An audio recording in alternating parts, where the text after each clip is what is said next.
Szanowni Państwo, witamy po przerwie. Przypominam, że spotykamy się w ramach podsumowania prac projektowych na konferencji zatytułowanej Śladami przeszłości Górnego Śląska. Kolejną prelegentką, a właściwie pierwszą prelegentką dzisiaj będzie pani dr Weronika Pawłowicz, reprezentująca Bibliotekę Śląską w Katowicach. Pani doktor przedstawi nam sylwetkę bardzo ściśle związanej z Uniwersytetem Śląskim profesor Ireny Bajerowej, pierwszej laureatki Nagrody Lux et Silesia. Oddaję głos pani. Dziękuję bardzo. Dzień dobry, witam wszystkich. W swoim wystąpieniu chciałam przedstawić właśnie postać pani profesor Ireny Bajerowej, która choć nie pochodziła ze Śląska, ale tutaj pracowała, kształciła studentów polonistyki, wychowała wiele pokoleń nauczycieli i badaczy. Była ona pierwszą laureatką Nagrody Lux et Silesia i chciałam także na podstawie przygotowywanych przez siebie jeszcze dwóch innych biogramów zaprezentować źródła, które pozwoliły opracować biogramy na potrzeby leksykonu Panteonu. Irena Kamila Bajerowa z domu Klemensiewicz urodziła się w roku 1921 w marcu, więc niedawno obchodziliśmy stulecie jej urodzin. W swoim życiu posługiwała się pseudonimami Cesia, Basia, Michał Piotr Makowski. Była żołnierzem AK, uzyskała stopień podporucznika. W czasie wojny uniknęła aresztowania, ale dwukrotnie była aresztowana przez polskie służby bezpieczeństwa. Jako badaczka uzyskała stopień profesora doktora habilitowanego w zakresie językoznawstwa polskiego. Była zasłużonym i cenionym nauczycielem akademickim. Otrzymała tytuł doktora honoris causa Uniwersytetu Śląskiego. Była też laureatką Nagrody Lux et Silesia. Urodziła się w Krakowie. Była córką Marii Kozłowskich i Zenona Klemenciewiczów. Jej mężem był inżynier Kazimierz Bajer, miała dwoje dzieci, Jerzego i córkę Renatę, która jest wykładowcą w Instytucie Filologii Romańskiej UJ. Irena była wychowana w duchu tradycji narodowych, wartości religijnych i patriotycznych i z domu wyniosła poczucie obowiązku, a także umiejętność naukowego myślenia, obserwacji i wnioskowania. W 1938 roku zdała maturę typu humanistycznego w Gimnazjum Sióstr Urszulianych w Krakowie i podjęła studia polonistyczne na UJ-cie. Dodatkowo studiowała też filologię klasyczną. Można wspomnieć, że jej kolegą kursowym był Karol Wojtyła. Wojna przerwała te studia i w czasie okupacji Irena pracowała w Polskim Czerwonym Krzyżu, także uczyła się w Szkole Przemysłu Artystycznego, angażowała się w działalność konspiracyjną. Przeszła podstawowe szkolenie wojskowe, w grudniu 1940 roku wstąpiła do Związku Walki Zbrojnej. Była łączniczką krakowskiego inspektoratu ZWZ i wówczas posługiwała się pseudonimem Cesia. Po aresztowaniach się ukrywała. W 1943 roku była w Warszawie i tam już jako Basia działała jako łączniczka oraz pracowała w komórce legalizacyjnej Armii Krajowej. Po powrocie do Krakowa w 1943 roku podjęła studia polonistyczne na tajnych kompletach Uniwersytetu Jagiellońskiego, a wykładowcami byli tam znakomici poloniści Kazimierz Nincz, Stanisław Pigoń czy Julian Krzyżanowski. Równocześnie pracowała w Radzie Głównej Opiekuńczej, a od lipca 1944 roku służyła w Armii Krajowej. Była łączniczką, a potem sekretarką szefa sztabu Okręgu Krakowskiego podpułkownika Jana Kantego Lasoty, pseudonim Przyzba. Wówczas poznała właśnie przyszłego swojego męża, Kazimierza Bajera, który był adiutantem Lasoty. W lutym 1945 roku opuściła szeregi AK w stopniu podporucznika. Była aresztowana po raz pierwszy właśnie w 1946 roku. Wtedy 2 tygodnie spędziła w więzieniu. Było to związane z aresztowaniem Kazimierza Bajera za działalność w nowej konspiracji. Kazimierz spędził w więzieniu 5 lat i to też dopiero w 1952 roku, gdy po jego zwolnieniu Irena i Kazimierz zawarli związek małżeński. Zaraz po wojnie Klemensiewiczowa podjęła przerwane studia. Obroniła w 1948 roku pracę magisterską, 3 lata później uzyskała doktorat, a było to na podstawie pracy przygotowanej pod kierunkiem profesora Kazimierza Nicza. W 1963 roku uzyskała habilitację, zajmowała się już wówczas historią języka, kształtowaniem się systemu języka polskiego w XVIII wieku. Jednak ponieważ była uznawana przez władze jako osoba nieprawomyślna, Dalszy jej awans naukowy został wstrzymany i dopiero w 1974 roku uzyskała tytuł profesora nadzwyczajnego, a w 1989 roku dopiero profesora zwyczajnego. W swoich zainteresowaniach naukowych Irena podążyła śladami swojego ojca. Był on językoznawcą, historykiem, dydaktykiem, uczył i w Państwowym Gimnazjum w Krakowie, potem także na Uniwersytecie Jagiellońskim, w Pedagogium, w Instytucie Pedagogicznym w Katowicach. Był autorem podręczników, publikacji poświęconych badaniom nad językiem polskim, zajmował się składnią, stylistyką, kulturą języka. W czasie okupacji pracował nad całościowym opracowaniem historii języka polskiego. Praca ta służyła wówczas jako wsparcie i sens życia. Po wojnie wydał większość materiału, ale skutkiem tragicznej śmierci w katastrofie lotniczej nie ukończył dzieła i to zadanie przypadło córce Irenie, która pracę uzupełniła na podstawie notatek, zredagowała i przygotowała do wydania. Irena Bajerowa również zajmowała się różnymi aspektami języka, a przede wszystkim historią. Tutaj opracowała historię języka od XVIII do XX wieku. Wytyczała także nowe ścieżki badań nad językiem i nowe metodologie. Analizowała również zmiany zachodzące we współczesnej polszczyźnie. Zajmowała się też dydaktyką szkolną i akademicką. Przygotowała bardzo uznawany za bardzo nowatorski podręcznik gramatyki dla klasy 8 i są także wskazówki metodyczne dla nauczycieli. Także zajmowała się językiem technicznym i jego wpływu na rozwój języka polskiego, językiem religijnym. Analizowała również tak zwaną nowomowę, a manipulację słowa i słowem. Pod pseudonimem Michał Piotr Markowski opublikowała artykuł "Jak oduczamy się mówić i myśleć", czyli o nowomowie w PRL-u. Tekst został wydany w Londynie w 1986 w pracy zbiorowej 40 lat władzy komunistycznej w Polsce. Irena Bajerowa brała udział bardzo aktywny w wielu konferencjach naukowych, sympozjach, była autorką licznych artykułów naukowych, redaktorem prac zbiorowych, a także wydała 10 książek własnego autorstwa. Popularyzowała również wiedzę na temat języka, na temat kultury słowa poprzez prelekcje, artykuły popularne. Takim rysem charakterystycznym było jej przypominanie, że między innymi, że odmienia się w języku polskim nazwiska, także w tekstach urzędowych, między innymi w ogłoszeniach parafialnych w życiu społecznym. Takie jej był jeden z haseł, nie odmieniać nazwisk. Pracę dydaktyczną podjęła już w trakcie własnych studiów na Uniwersytecie Jagiellońskim. Po ich ukończeniu została młodszym asystentem w studium słowiańskim, potem starszym asystentem i adiunktem w Katedrze Filologii Słowiańskiej na Wydziale Filozoficznym Uniwersytetu Jagiellońskiego. Od 1 września 1955 roku była związana zawodowo z Katowicami. Właśnie od tego dnia jej życie się toczyło częściowo w Krakowie, częściowo w Katowicach, gdzie przyjeżdżała co tydzień na 2 czy 3 dni, zatrzymywała się wówczas w służbowym mieszkaniu w akademiku. Wiele godzin spędziła też w drodze. Kontakty z ludźmi, kontakty ze współpasażerami pociągów pozwalały jej na obserwację języka, na jaki żyje język, jakie zmiany zachodzą, a także obserwowała postawy czytelnicze Polaków. Bajerowa współtworzyła polonistykę na Wyższej Szkole Pedagogicznej w Katowicach, a potem w katedrze już na Uniwersytecie Śląskim. Była dyrektorem Instytutu Filologii Polskiej, kierownikiem Zakładu Historii Języka oraz prorektorem Uniwersytetu Śląskiego do spraw dydaktycznych. Było to w roku 1981. Rektorem był wówczas fizyk, doktor habilitowany August Krzywołowski. Irena Bajerowa cieszyła się wielkim poważaniem w środowisku studentów, jako była wielkim autorytetem, była świetnym dydaktykiem, wymagającym, ale także życzliwym i sprawiedliwym egzaminatorem.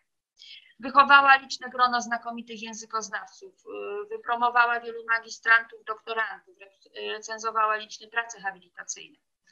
Była niekwestionowanym autorytetem dla pracowników naukowych. Wymagała sumiennej, systematycznej pracy. Uczyła wartości humanistycznych i dochowania im wierności. Tutaj prezentuję wyrazy jej uznania dla niej. To m.in. publikacje zbiorowe ku jej czci. Dedykowano jej kolejne tomy prac językoznawczych z okazji kolejnych jubileuszy życia i pracy naukowej. To prace językoznawcze. Śląskie Miscelana, 24 tom został wydany w roku 2011 i było to dedykowane już pamięci pani profesor, która zmarła w roku 2010. W 2008 roku profesor Irena Bajerowa otrzymała tytuł doktora honoris causa Uniwersytetu Śląskiego. Laudację na tej uroczystości wygłosił profesor Jacek Barfala. W 2016 roku Instytutowi Języka Polskiego УŚ nadano imię profesor Ireny Bajerowej. Był to wyraz hołdu dla osoby, która miała największy wpływ na naukowy i osobowy rozwój Instytutu. Instytut w tej chwili już po ostatnich przebudowach strukturalnych Uniwersytetu nie istnieje. Irena Bajerowa była patriotką, była też zaangażowana w życie polityczne i społeczne. Uczestniczyła w spotkaniach pracowników naukowych prowadzonych przez księdza Józefa Tischnera. Przystąpiła w 1980 roku do Komitetu Założycielskiego Niezależnego Samorządnego Związku Zawodowego Solidarność. Była przewodniczącą Komitetu Obrony Więzionych za przekonania. Ta jej działalność zwróciła uwagę służb bezpieczeństwa i założono jej tak zwany kwestionariusz ewidencyjny w lipcu 1981 roku. Jako prorektor УŚ wspierała działania Niezależnego Związku Studentów i w nocy z 12 na 13 grudnia w Krakowie została wyprowadzona z domu i internowana. Wówczas był internowany również profesor Hełkowski i byli to jedyni rektorzy szkoły wyższej internowani w okresie stanu wojennego. Była więziona przez tydzień w więzieniu Komendy Wojewódzkiej w Katowicach przy ulicy Ląpy. Tam się też nie załamała i z przekazów wiadomo, że przygotowywała inną studentkę, również internowaną, do egzaminu z gramatyki historycznej języka polskiego. Po zwolnieniu z internowania powróciła do mieszkania w katowickim akademiku i zawróciła wówczas grono znanych sobie pracowników nauki na tak zwane konwersatoria, które co tydzień się odbywały w jej mieszkaniu i dyskutowano wówczas między innymi na tematy totalitaryzmu, analizowano dzieła Leszka Kołakowskiego, księdza Tischnera czy Stefana Swierzawskiego. Te spotkania pomagały przetrwać trudny okres, pokonać przygnębienie tego trudnego czasu. W styczniu 1982 roku profesor Bajerowa została odwołana ze stanowiska prorektora. Prowadziła jednak nadal działalność dydaktyczną. Przeszła na emeryturę w 1991 roku, ale nadal prowadziła zajęcia do 1997 roku na Uniwersytecie Śląskim na umowach zleconych, a od 1996 roku wykładała przez 6 lat w Wyższej Szkole Języków Obcych i Ekonomii. Obecnie jest to Akademia Polonijna w Częstochowie. Kontynuowała pracę badawczą, publikowała kolejne książki, artykuły, uczestniczyła w konferencjach. Angażowała się również w pracę instytucji naukowych, w Radzie Naukowej Instytutu Języka Polskiego, Polskiej Akademii Nauk, Polskiej Akademii Umiejętności, oceniała w Komisji do Oceny Podręczników Szkolnych, była członkinią Rady Języka Polskiego, brała m.in. udział w pracach Komisji Języka Religijnego. Działała też w Stowarzyszeniu AK, Żołnierzy AK, a także, ponieważ miała korzenie ormiańskie, należała do stowarzyszenia, do Armiańskiego Towarzystwa Kulturalnego. Była głęboko wierzącą osobą, która skromną i pracowitą. Praca naukowa była jej posłannictwem dla niej, a praca dydaktyczna była służbą. Potrafiła pogodzić pracę badawczą z wyzwaniami życia osobistego i społecznego, chociaż podkreślała, całe życie musiała walczyć z czasem, z naporem obowiązków, aby mimo wszystko zajmować się też nauką. W 1994 roku arcybiskup Damian Zimon ustanowił nagrodę Lux Ex Silesia. Nazwą i samą statuetką wręczaną laureatom nawiązywano do postaci świętego Jacka, zwanego właśnie światłem ze Śląska.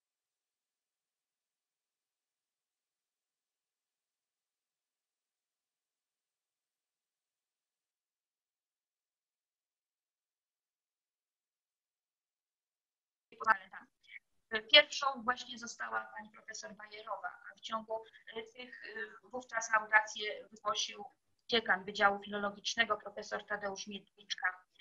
Profesor Bajerowa przy okazji wystąpienia wówczas w katedrze podkreśliła, że jest krakowianką, ale przez 40 lat pracy i przebywania na Śląsku czuje się bardzo związana z tym regionem, który stał się jej ojczyzną duchową. Na Śląsk przenosiła atmosferę Krakowa, a w Krakowie reprezentowała Śląsk.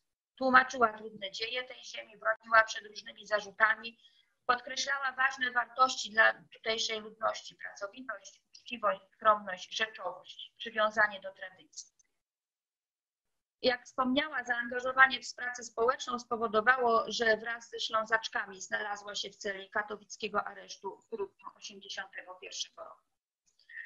Nagroda Lux Ex Silesia dotychczas została wręczona 27 osobom i to byli tutaj duchowni, niektórzy tutaj zaprezentowani, arcybiskup Stefan Wesoły, Alfons Nosol, profesorowie teologii.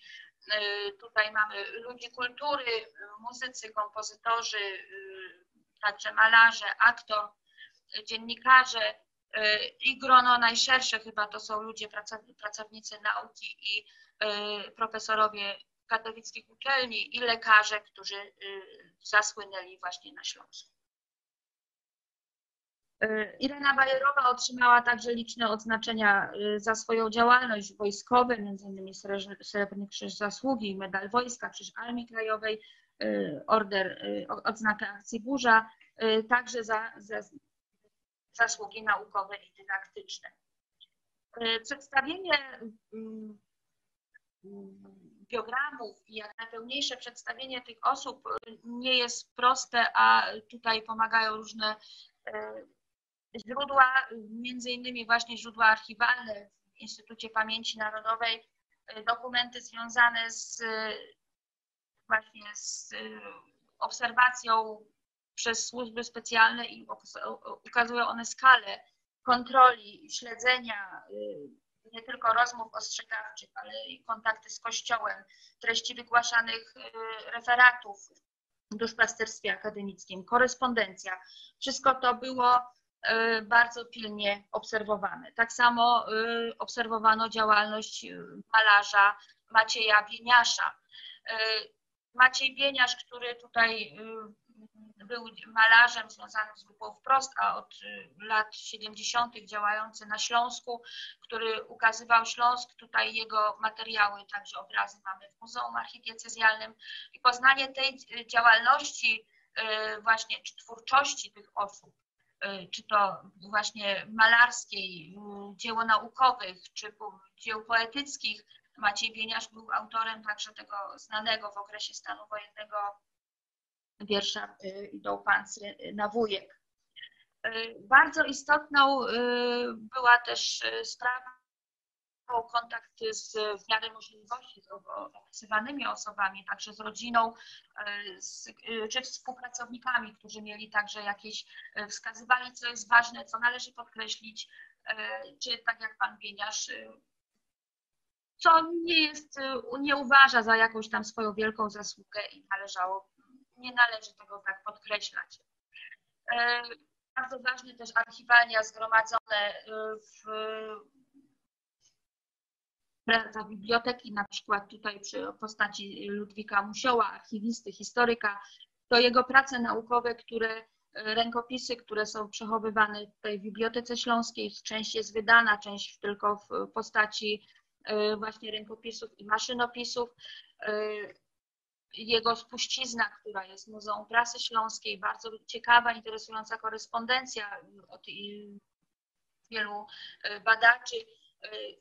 ten historyk, nauczyciel, historyk, archiwista, twórca archiwistyki śląskiej, także tutaj jego spuścizna jest, no a w IPN-ie te jego dzieła i tragiczna sytuacja związana z procesem, dokumentacja jego procesu, który został wytoczony po wojnie.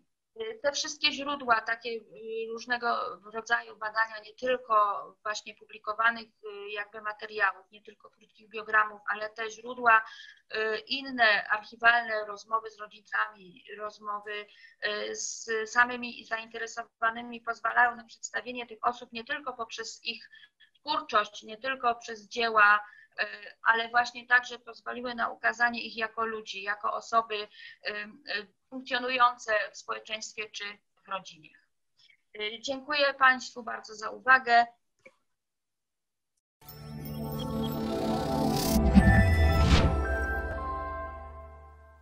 Śladami przeszłości Górnego Śląska to tytuł pakietu edukacyjnego autorstwa profesora Macieja Fica z Uniwersytetu Śląskiego w Katowicach.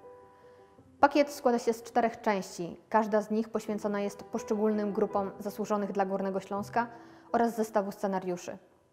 Celem pakietu jest realizacja edukacji regionalnej nie tylko w murach szkolnych, ale również poza systemem klasowo-lekcyjnym.